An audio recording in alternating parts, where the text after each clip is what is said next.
Aujourd'hui, à la tribune de la TVCI, on reçoit Monsieur le directeur général de la SSJB-CQ, Monsieur François Baudreau. Bienvenue à la tribune.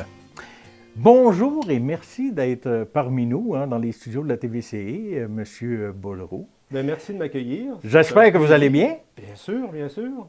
Génial, génial. Donc, aujourd'hui, j'aimerais que l'on parle de la SSJB-CQ. Mais au départ, M. Baudreau, c'est qui? Moi, bien, mon parcours, voyez-vous, dans mon milieu de vie, je suis éditeur adjoint d'un journal communautaire qui s'appelle L'Annonceur du Bas-Saint-François. Et puis, tout en cheminant comme ça m'a amené aussi à m'intéresser à la société, à la SSJB-CQ. C'est-à-dire que j'ai été sur le conseil d'administration pendant 6 ans, et puis j'ai été pendant 3 ans son président, avant d'être directeur général. Alors, il y a eu un lapsus entre les deux, et puis je suis revenu à la direction générale. C'est un petit peu ça mon parcours qui m'a amené au poste que j'occupe présentement. On parle de SSJB-CQ, là, mais c'est pas tout le monde qui connaît ça, là. Hein? C'est quoi cet acronyme-là? En effet, c'est bien vu, c'est la Société Saint-Jean-Baptiste du centre du Québec. C'est un organisme qui existe depuis 1944 dans son milieu et puis qui continue d'évoluer avec la société et avec la région. Ah, donc, plus de 75 ans d'existence. J'aimerais là, que vous me parliez un petit peu aussi de l'historique. Hein? Oui, depuis plus de 75 ans, mais au départ, c'était quoi la société? Au départ, la société s'était formée sur une volonté d'entraide entre les gens du milieu. Vous savez, la région centre-écoise, surtout à l'époque, en 1944, le contexte était difficile. Il y avait la guerre, il y avait des rationnements, il y avait des couvre-feux, ce qu'on connaît aujourd'hui. Et puis, les gens, à ce moment-là, le milieu était surtout rural. Les gens avaient de la difficulté, par exemple, les familles étaient nombreuses, si on perdait un soutien de famille, tout ça, les familles avaient de la difficulté à joindre les deux bouts, ne serait-ce que payer les frais funéraires à l'époque. Donc, c'est né d'une volonté d'entraide. Ça s'appelait le Cercle des philanthropes. Et puis, il y avait plusieurs petits groupes des sociétés locales à ce moment-là, des sociétés Saint-Jean-Baptiste locales, qui, sous l'impulsion de l'évêque de l'époque, de l'évêque du diocèse, les amenait à se regrouper et à former, au début, ce qui s'appelait la Société Saint-Jean-Baptiste du diocèse de Nicolet. Pourquoi du diocèse de Nicolet? Parce qu'on occupait le même territoire que le diocèse de Nicolet. Ah, OK, c'est pour ça, là. Et puis, là, l'entraide, je suis allé sur votre site Internet, un beau site Internet, là, je voyais que $1 était donné par chaque contributeur, là, par chaque membre, pour aider, justement, lorsqu'il y avait des décès, entre autres. Voilà, c'était une volonté à ce moment-là d'engagement communautaire, d'engagement envers la communauté, envers les citoyens. C'était dans la foulée de cette mouvance-là. Ensuite, ce volet-là a évolué vers une assurance, autrement dit, en bonne et due forme, qui était délimitée, circonscrite par un décret du gouvernement du Québec. Excellent, ça. On va en parler un petit peu plus tard, là, la portion assurance. Donc, maintenant, à qui s'adresse cette société-là? Est-ce que c'est ouvert à tout le monde? Est-ce que tout le monde peut profiter là, de cette société? C'est ouvert à tout le monde. La société, elle finance des projets. Sa mission, c'est la langue française, la culture et la fierté. Voilà, c'est ça sa mission.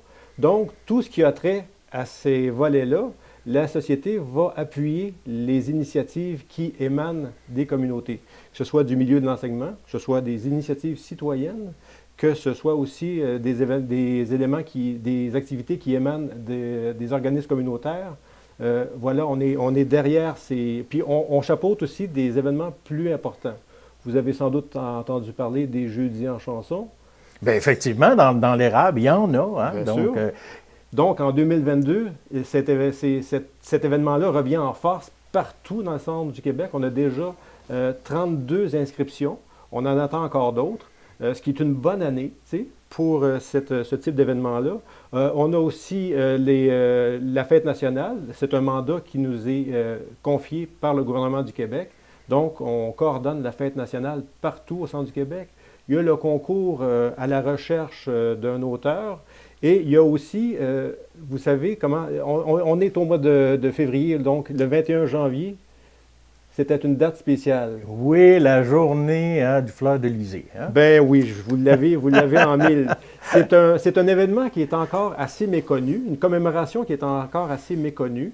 C'est en 1948 que Maurice Duplessis, le gouvernement du Québec, avait statué que le 21 janvier, c'était l'Assemblée nationale reconnaissait le Fleur-de-Lysée comme son drapeau officiel. À chaque année, on le commémore. Cette année, en 2022, nous avons distribué du matériel dans tous les établissements d'enseignement du Centre de services scolaires des Bois-Francs. Donc, un cahier Québec, un cahier d'exercice pour les élèves, un drapeau du Québec et puis des feuilles d'interprétation pour les enseignants. On en a distribué 7500 tout. Et oui, juste ici, voilà, dans chacun des établissements. Donc, c'est pour un petit peu rafraîchir la mémoire et puis faire connaître un petit peu plus d'où ça vient. Comment c'est né cette fête-là, cette commémoration-là?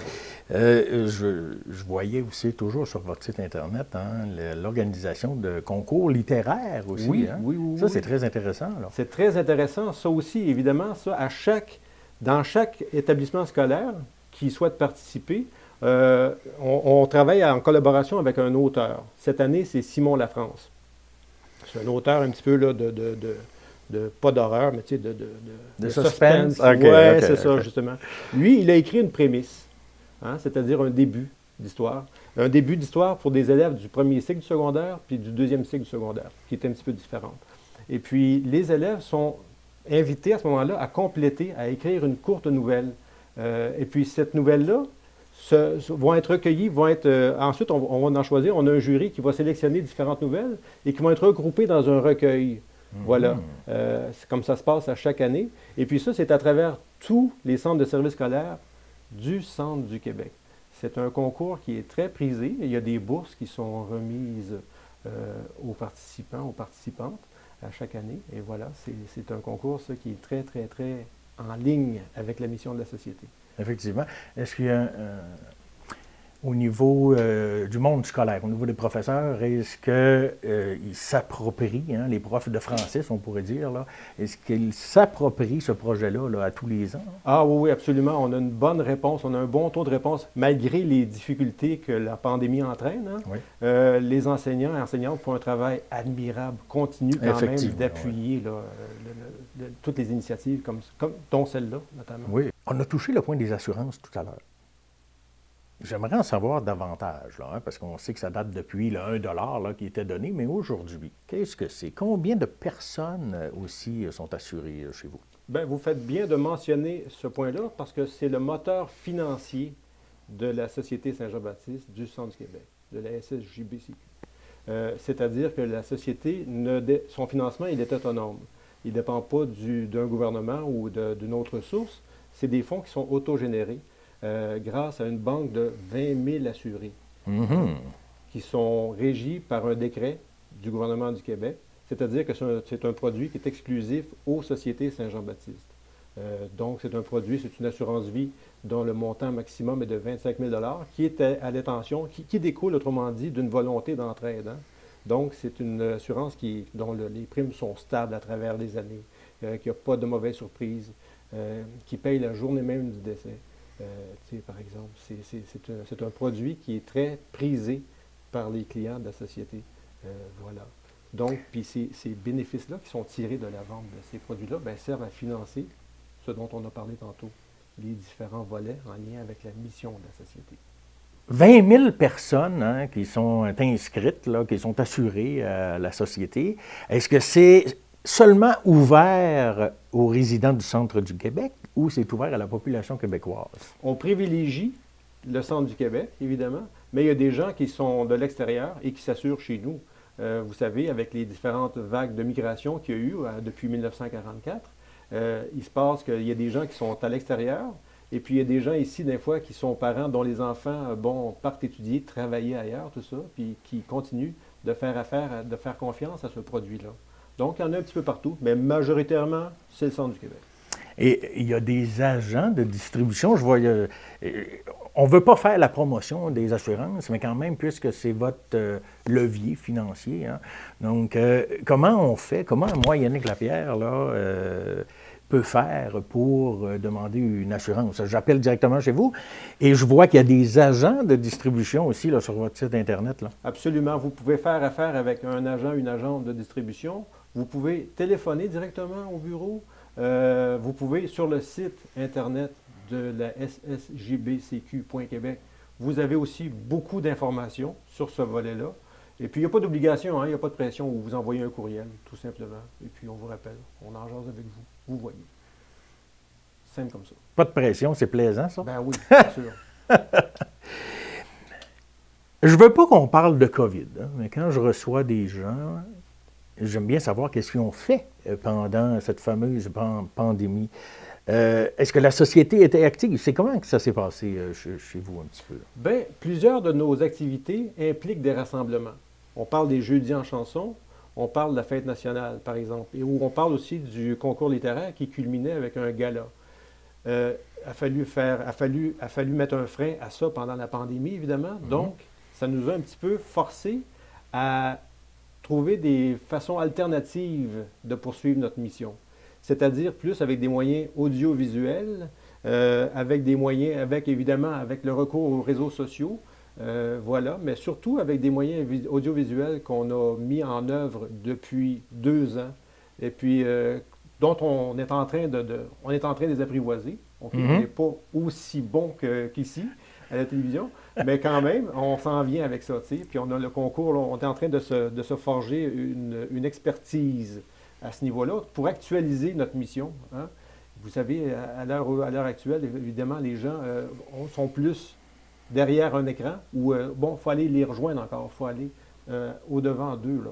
Au-delà des rassemblements. Il faut redéfinir nos manières de faire, hein, que ce soit dans le communautaire ou au niveau des entreprises aussi. Là, on n'a pas le choix de suivre cette vague-là. Vous avez raison. Les projets futurs, je suis certain là, qu'à la société, là, ça s'en vient et puis vous avez une belle visée. Là. Oui, bien sûr, on en a plusieurs. On a des rendez-vous culturels aussi. Ce sont des initiatives qui visent à, comment je dirais ça, à faire goûter la culture centricoise aux nouveaux arrivants. Ça, c'est de concert avec le gouvernement du Québec. Voilà. On a aussi un projet avec l'Office québécois de la langue française, OK, qui vise les entreprises, celui-là, OK. pour actualiser un petit peu leurs pratiques, leur communication, tout ça. Et puis aussi, on a des projets avec les jeudis en chanson. On veut développer un volet audiovisuel qui en reste quelque chose de ces performances-là par des artistes centricois la plupart du temps, tout ça. Donc, vous risquez de nous entendre, de nous voir sur les réseaux centricois, là. Ah, mais ce n'est pas un risque, c'est plus une chance. Hein? C'est plus une chance. Ben oui, c'est une opportunité. Ben oui. On peut vous trouver où? Là, on a le site Internet qu'on a parlé, mais là, rappelez-nous où est-ce qu'on peut vous trouver. Si on a besoin au niveau de la langue française, c'est sûr qu'il y a toujours l'Office de la langue française, mais au niveau de la fête nationale, au niveau des projets littéraires, au niveau des bibliothèques, au niveau des projets communautaires aussi. Donc, on vous trouve où, là? Bien, vous appelez à notre bureau. On a des numéros de téléphone, évidemment, à 1-800, sans frais et tout. On a aussi un site Internet. On a une adresse courriel, c'est info@ssjbcq.québec.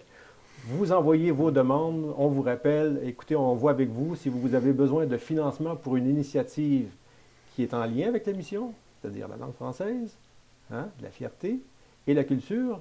On vous envoie un formulaire, vous le remplissez, un formulaire de demande d'aide financière, et puis on l'étudie, puis on va vous appuyer. Toutes les initiatives comme ça qui émanent, ou quel que soit votre besoin, ou que ce soit en assurance, que ce soit aussi, surtout, pour la mission, une seule adresse, info@ssjbcq.québec, ou un coup de fil, et puis on emboîte le pas. À ce niveau-là, est-ce que si on parle des subventions, hein, de l'aide financière, est-ce qu'il y a des dates de tombée? Exemple, il y a certaines personnes au niveau de la santé, exemple, c'est janvier, février. Est-ce qu'au niveau de la société, il y a des périodes ou c'est un peu n'importe quand? En effet, on a 4 périodes qui sont échelonnés au fil de l'année, donc vous ne pouvez pas manquer, autrement dit, une de ces périodes-là. C'est-à-dire qu'on fait 4 études au long de l'année, à peu près aux saisons. Donc, si vous avez passé tout droit, vous pouvez vous rattraper pour la période suivante, tout simplement. Mais ce sont des périodes surtout à titre indicatif. Hein. Quand on reçoit un projet, on l'analyse attentivement et puis on y répond. Okay. Est-ce que vous offrez si je pourrais dire, excusez-moi l'anglicisme, un genre de coaching aussi pour aider là, à remplir ces formulaires-là? Oui, est-ce que c'est des choses qui sont possibles? Absolument. C'est un formulaire même qui va être simplifié dans les mois à venir. Là. Mais c'est tout simple. Hein. C'est de dire à ce moment-là, ce qu'on vise surtout, c'est un projet qui est en lien avec la mission, donc une description. L'organisme ou le citoyen qui le propose, un petit peu, comment je dirais ça, ses qualités en la matière, tout ça. Et puis le montant demandé, bon, à partir de là, nous, on l'accueille, puis on va travailler avec, là, sans problème. On va vous assister, on va travailler avec vous. Wow, ça. Je vous disais tout à l'heure, hein, en pré-entrevue, que je passais à vos bureaux aussi régulièrement, mais que je n'avais jamais porté attention, en fin de compte. Hein. Donc, vous êtes situé à Drummondville, et est-ce qu'on peut aller à vos bureaux, parce que je sais qu'il y a Accent Bleu, hein, le matériel de la fierté québécoise, si je peux me permettre. Là.